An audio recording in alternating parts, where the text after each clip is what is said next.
Hello and welcome. Today I'm going to be talking about my YouTube process from start to finish. First is all about coming up with the ideas. How do you come up with ideas? And normally they just come to me. They come to me when I'm in the shower, when I'm out running, when I'm cooking. Normally when I'm not doing work, they will come to me. So what I do then is when these ideas come to me, I put them into a Trello board, and why I do that is it's just all there, easy. You can see them all laid out there. You can move them around very easily. So I have them all in a Trello board, and then I have a pre-production stage, shooting stage, post-production, and then uploaded stage.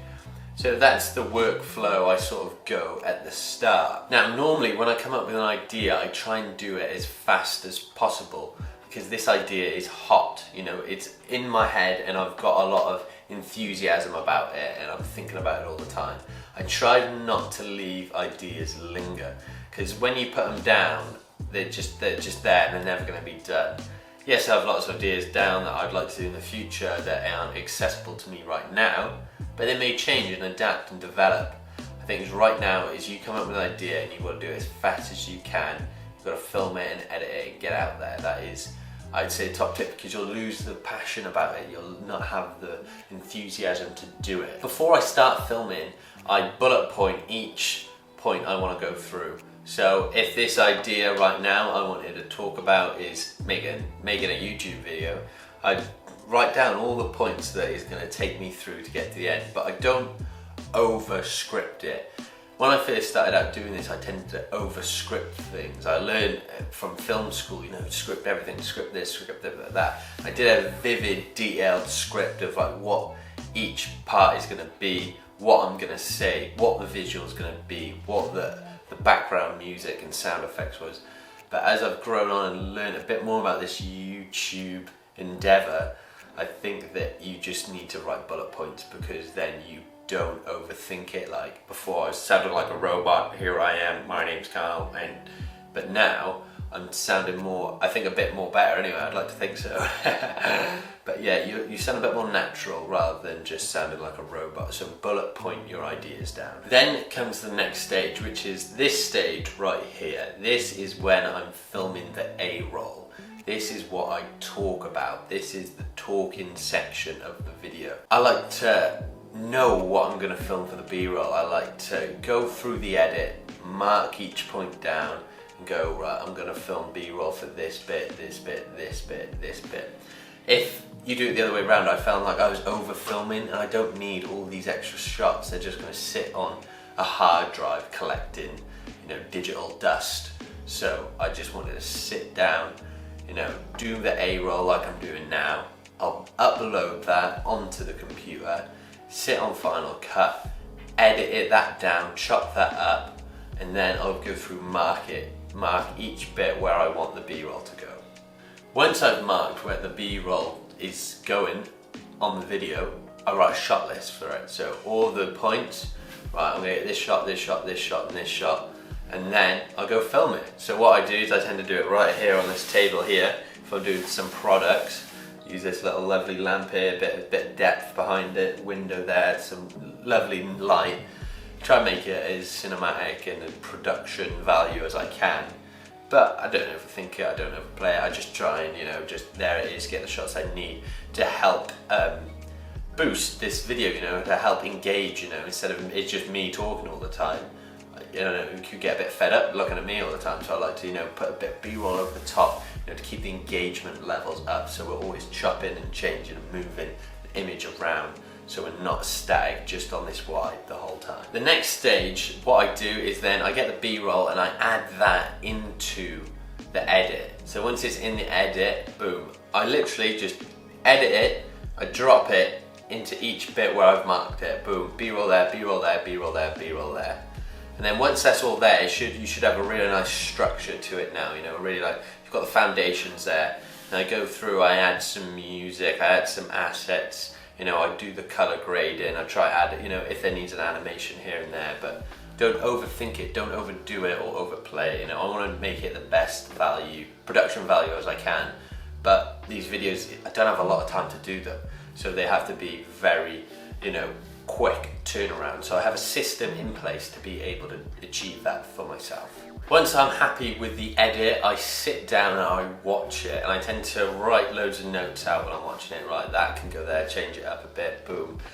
Just add a couple of things, here and there, just tweak it ever so slightly, because when you're editing, you don't pick up quite everything you see.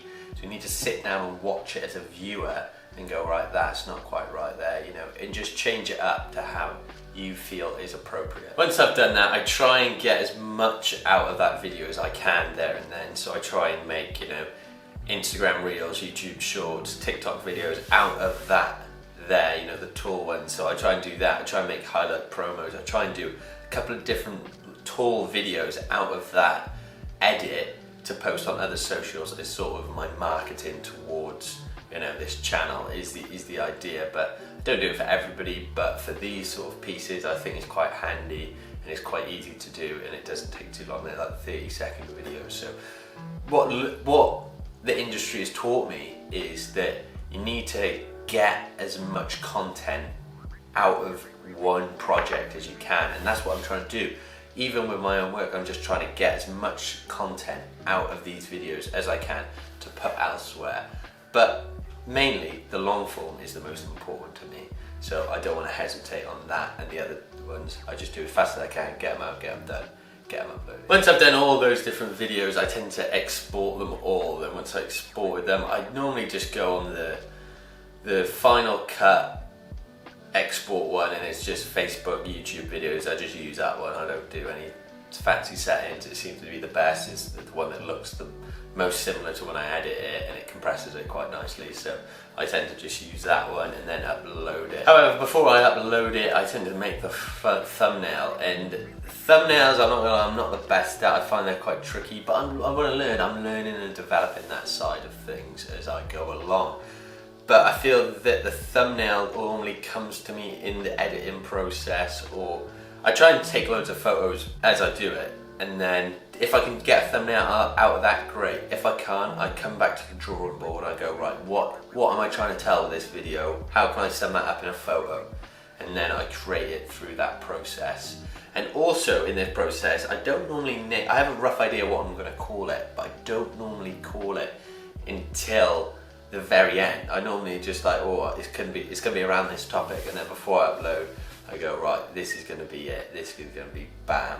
This is whatever. This is gonna be how I make a YouTube video from start to finish. That's what this is gonna be called. But I know that now. It could, when I upload it, could be something different. Who knows? Only you do, because you're the one watching it now. There's also a great technique that I use. Well, it's not really a technique. It's just cheating about tags. Instead of typing all your tags up, I use this site called Rapid Tags. Type in my title, boom, there's all the tags there.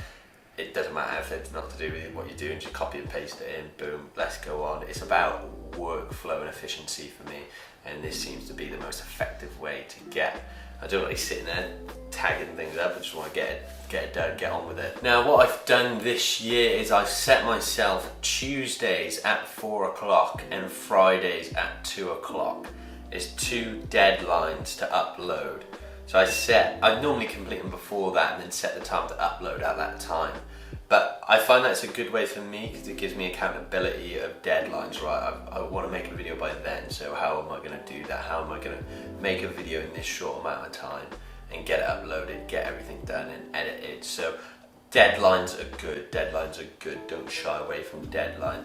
If you want to make yourself accountable and consistent, give yourself a deadline, right? Each day this week I'm going to make a video, or each day this month I'm going to make a video, and that will give you accountability on yourself. Go, right, I'm challenging me here to do this, so I'm going to do it. And I may not do it every week, but so far I've done it every week, and I'd like to see it go because I'm quite enjoying it. And it's perfect amount of time in between, it's like 3 days for one, 4 days for another, so it is quite nice timing, I find, and I haven't really got bogged down too much in it just yet.